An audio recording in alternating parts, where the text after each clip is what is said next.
Olá, galera. Espero que esteja tudo bem com vocês, tá? Pro ainda ciclo biogeoquímico, sim, né? Nós demos enfoque no ciclo do carbono, do oxigênio e nitrogênio. E vamos tratar agora da influência da água, o papel, na verdade, da água nos ciclos biogeoquímicos e os problemas ambientais também que estão aí relacionados aos ciclos biogeoquímicos, tá? É isso que nós iremos ver hoje. A água, gente, ela está presente em todos os ciclos biogeoquímicos, como uma das principais substâncias, né, participando de diversas reações químicas, e é o solvente universal, né, que é essencial para a vida. A gente, por exemplo, a gente tem no sangue, a gente tem água, né? As substâncias são transportadas no sangue e essas substâncias estão dissolvidas em água, tá? E muitas substâncias também ocorrem em meio aquoso, na presença de água, tá? Então, a água é essencial para, né, para o meio reacional, para ocorrer várias reações químicas. Um exemplo disso aí no caso da fotossíntese, sem água não há essa reação, não ocorre a reação da fotossíntese, tá? Então, a água é essencial. A água também está nas reações de combustão, tá na presença de água, o sangue que eu acabei de falar para vocês. Então, no ciclo do nitrogênio também, a água reage com amônia, gera na decomposição da matéria orgânica nitrogenada e vai formar o hidróxido de amônio, que é fundamental na produção de nitrato para as plantas. Então, a água ela está presente aí nos ciclos, né, biogeoquímicos, tá? Aqui, por exemplo, você tem um exemplo também da água, além de todos esses que a gente já citou agora, a gente tem aí a água é essencial aí, processo de hidrólise, né? Que é, na verdade, a gente vai ter algumas enzimas que vão atuar como catalisadores biológicos, que vão acelerar as reações, tá? E para isso acontecer, elas vão usar a água para promover a quebra das ligações covalentes de estruturas maiores e obter estruturas menores, tá? Então, isso só ocorre aí na presença de quê? De água, tá? Então, nós temos aí os grandes reservatórios de água, nos mares, né, nos oceanos, né, os mares, os rios, os lagos, né? São os maiores reservatórios aí de água. E essa imagem, essa animação aí, trata do ciclo da água, né? A água tem o seu próprio ciclo.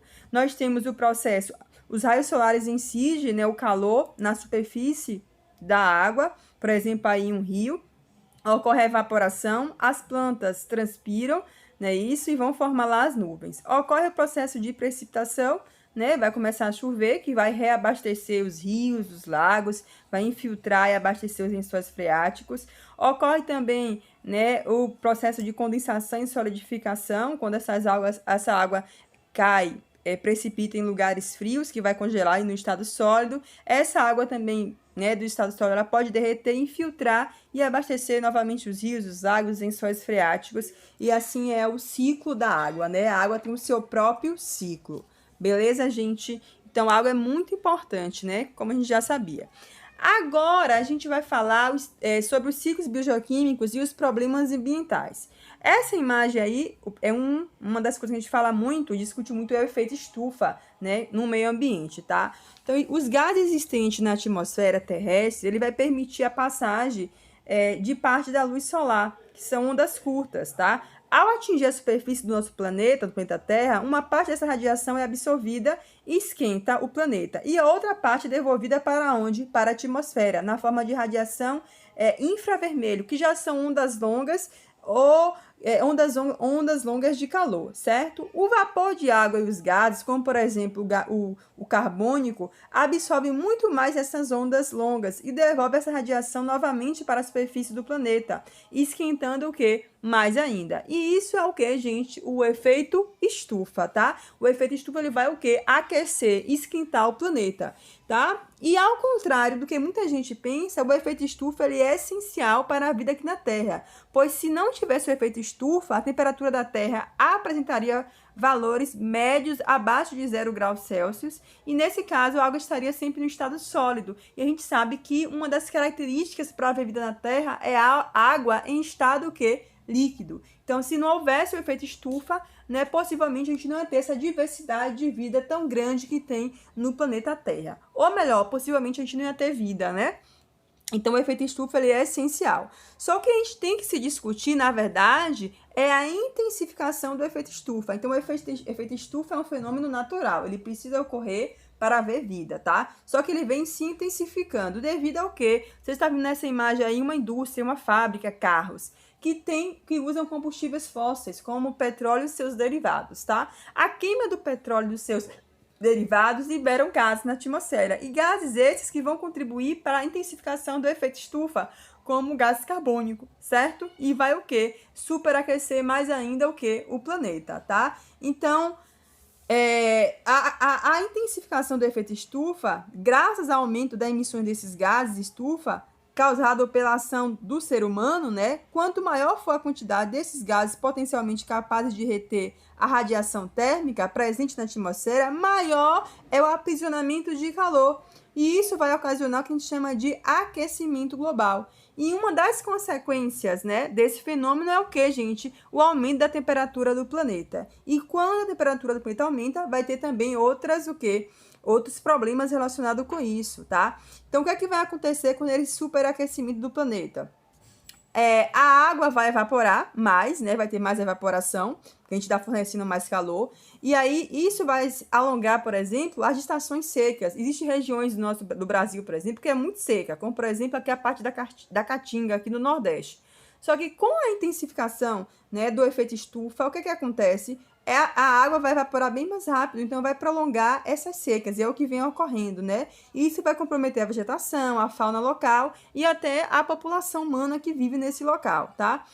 Ao contrário também pode ocorrer, ou seja, em determinados locais do planeta há falta de água, em outros há excesso de água, pois a água que evapora vai voltar para o solo na forma de chuva e às vezes em outras regiões, certo? Vai o que? Inundar essas regiões, tá? É o contrário. E isso aí, por exemplo, nesse aumento da temperatura do planeta, gera grande quantidade de quê? Vai fazer com que grande quantidade de gelo seja, por exemplo, derretida das calotas polares. E isso vai aumentar o nível do mar, né? O nível dos oceanos, certo? E vai subir, né, de forma significativa, podendo alterar todo o ciclo aí de vida dos seres vivos que vivem, né, nesses ecossistemas. Então, e isso aí altera o ciclo hidrológico, né, que vai ser afetado devido a esse superaquecimento, tá? E isso graças ao quê? A ação antrópica, a ação do homem, né, gente? Outro problema ambiental aí é com esse CF6. Todo mundo já ouviu falar na camada de ozônio, o O3, que é a camada que protege a Terra contra a radiação ultravioleta, tá? Existe uma discussão que a camada de ozônio ela tinha um buraco, e esse buraco estava crescendo, e hoje fala na estabilização desse buraco, já que os compostos que eram eliminados, por exemplo, por ar-condicionado, por aerosóis, por geladeira, foram substituídos e não liberam mais o CF6, que são os principais vilões aí na destruição do O3, da camada de ozônio, tá? Então, a radiação ultravioleta incide, né, nessas moléculas, nesse CF6, e aí o que acontece? Vai quebrar a molécula de ozônio, liberar monóxido de cloro e molécula de oxigênio, certo? E dessa forma, né, destruindo a molécula. O CFC, ele pode destruir, né, a molécula de ozônio. E aí, se você destruir a molécula de ozônio, e essa molécula de ozônio faz parte da camada de ozônio que protege a Terra, você vai estar expondo, né, a Terra e os seus organismos vivos, bióticos, à radiação ultravioleta, podendo gerar, por exemplo, alteração no material genético, ocasionando, por exemplo, o câncer de pele, tá? É mais um exemplo de problemas ambientais aí no ciclo biogeoquímico. Agora, relacionando aí com o ciclo do nitrogênio, que nós já estudamos, a gente vai falar um pouquinho dos problemas ambientais causados pelo excesso de adubação com compostos nitrogenados, tá?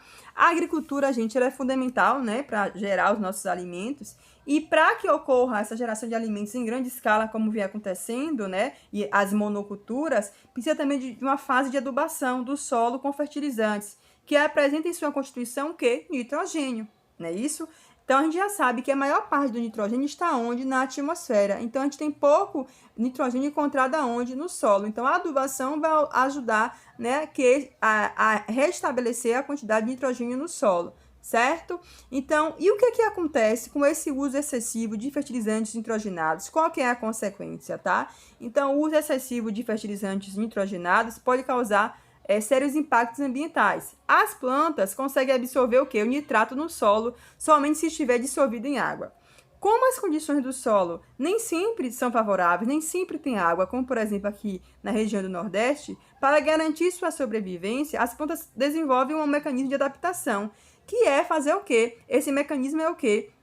Ela reserva esse nitrato, na qual elas absorvem muito mais do que precisa. Então, ela vai começar a desenvolver uma adaptação para absorver mais nitrato do que ela precisa, tá?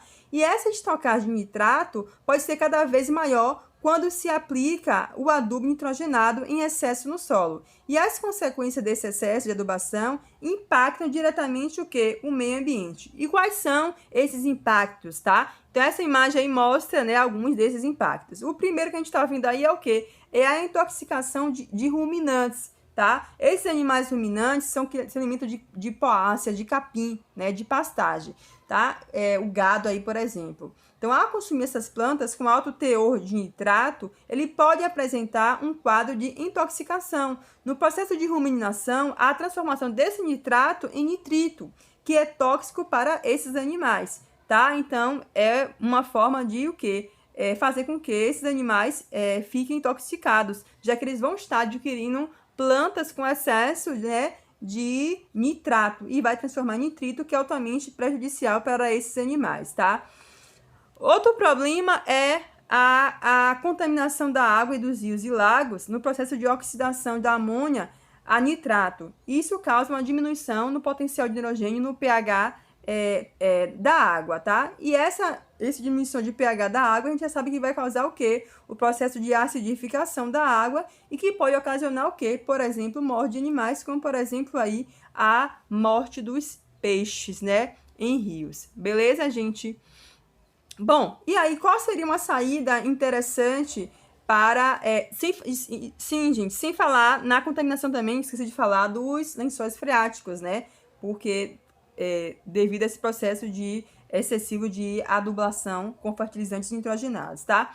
Mas sim, qual seria uma saída para a agricultura? Então, você tem, né, diminuir essa questão da escala, né? Como é produzido em grande escala em monocultura, isso aí empobrece o solo, usa grandes quantidades de áreas, destrói reservas naturais, né? Então, por exemplo, a agricultura familiar poderia ser uma saída. E outra saída aí é a rotação de culturas, né? Uma alternativa para a agricultura, tá? A rotação de cultura consiste em alternar plantações anualmente em uma mesma área de cultivo. Ou seja, se eu plantei um ano eu plantei feijão, no outro ano eu não posso plantar feijão, eu tenho que plantar milho. No outro ano eu planto arroz, tá? Por quê? Porque a principal vantagem desse tipo de agricultura é que, além de proporcionar uma produção diversificada de alimentos, né, diversificar os alimentos produzidos, também vai melhorar a qualidade do solo, né, a qualidade química, física e biológica desse solo, tá? Então é isso, gente, que eu queria falar para vocês hoje sobre esses ciclos biogeoquímicos. Espero ter ajudado vocês. Um grande beijo e até a próxima aula.